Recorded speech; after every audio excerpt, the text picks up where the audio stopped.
एक गांव में एक बहुत पुरानी गुफा थी। उस गुफा के आसपास कोई भी जाने की हिम्मत नहीं करता था, क्योंकि गांव वालों का मानना था कि वह खूनी गुफा है। जो भी उस गुफा में जाता है वह फिर कभी लौट के वापस नहीं आता। फिर एक दिन की बात है, रामू जंगल में लकड़ियां काटने जाता है। वह लकड़ियां काट कर जंगल से वापस आ रहा होता है, तभी बहुत तेज बारिश शुरू हो जाती है। उसकी सारी कटी हुई लकड़ियां भीगने लगती हैं। अरे ये क्या? जब मैं सुबह निकला था तब तो बारिश के कोई आसार नहीं दिख रहे थे। अब अचानक ये बारिश कहाँ से शुरू हो गई? अब क्या करूं? तभी उसे एक गुफा दिखाई देती है। अरे यह तो वही खूनी गुफा है। इसमें तो जो जाता है वह कभी लौट के नहीं आता। अब मैं क्या करूं? इस गुफा में जाऊं या ना जाऊं? मेरे पास कोई दूसरा रास्ता तो है नहीं। एक काम करता हूँ, थोड़ी देर इस गुफा में रुक जाता हूँ। रामू उस गुफा के अंदर चल देता है।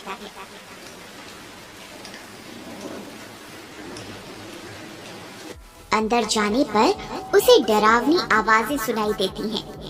वह इधर उधर देखता है, किंतु उसे कोई भी दिखाई नहीं देता।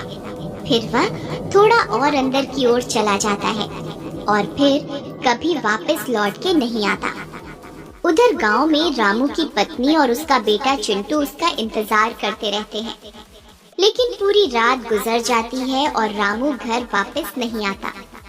फिर अगले दिन सुबह होने पर रामू की पत्नी और उसका बेटा गांव वालों के पास जाते हैं और उन्हें रामू के लापता होने के बारे में बताते हैं। अरे भैया, मेरे पति कल जंगल गए थे लकड़ियां काटने, परंतु वे घर वापस लौट के नहीं आए। कोई मेरी मदद करो उन्हें ढूंढने में। अरे बहन यशोदा, मैंने रामू को कल जंगल में देखा था। वह लकड़ियां काट कर घर की ओर आ रहा था। तभी तेज बारिश होने लगी और वह उस बारिश से बचने के लिए उस खूनी गुफा में चला गया। तुम तो जानती ही हो, वह खूनी गुफा है। उस गुफा के अंदर जो भी जाता है वह कभी वापस लौट के नहीं आता है। हे भगवान, अब मेरे पति का क्या होगा? शामू भैया, आप हमारी मदद कीजिए। आप कुछ गांव वालों को अपने साथ लेकर उस गुफा में जाइए। क्या पता आपको मेरे पति और बाकी गांव वाले जिंदा मिल जाएं। नहीं नहीं बहन, हम वहाँ मरने के लिए नहीं जाएंगे। सब बोलते हैं उस गुफा में एक चुड़ैल है, जो भी उस गुफा में जाता है वह उसे कच्चा खा जाती है। नहीं नहीं, हमें माफ करो, हम तुम्हारी कोई मदद नहीं कर सकते। फिर यशोदा और उसका बेटा हताश होकर वापस अपने घर की ओर चल देते हैं। अपनी माँ को परेशान देख चिंटू अपनी माँ को बोलता है, माँ, तुम परेशान मत हो, मैं बाबा को वापस घर लेकर आऊंगा। अरे बेटा, जब पूरे गांव वाले मिलकर उस गुफा में जाने की हिम्मत नहीं जुटा पा रहे तो तुम क्या कर लोगे? कोई बात नहीं बेटा, भगवान तुम्हारे बाबा की रक्षा करेंगे। जाओ, बहुत रात हो गई है, तुम अब सो जाओ। चिंटू रात भर सो नहीं पाता और वह अपने बाबा के बारे में सोचता रहता है। फिर वह फैसला करता है कि वह अपने बाबा और बाकी गांव वालों को जरूर उस खूनी गुफा से वापस ला कर रहेगा। यही सोचकर वह आधी रात को जंगल की ओर चल देता है। जंगल का रास्ता बहुत डरावना होता है। चिंटू को बहुत डरावनी डरावनी आवाजें सुनाई देती हैं, लेकिन वह बिना घबराए उस गुफा की ओर चलता जाता है।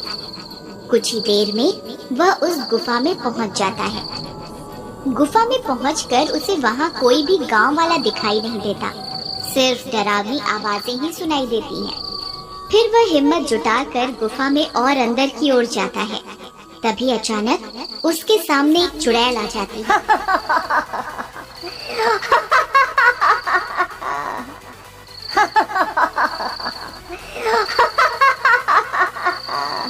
अरे ये कौन है जो इस गुफा में मरने के लिए आया है? चिंटू उस चुड़ैल को देखकर हक्का बक्का रह जाता है। डर के मारे वह कांपने लगता है। उस चुड़ैल को देखकर चिंटू की हालत खराब हो जाती है, लेकिन वह भागता नहीं है और अपनी जगह पर डटा रहता है। चुड़ैल उसे बहुत डराने की कोशिश करती है, लेकिन वह अपनी जगह पर डटा रहता है।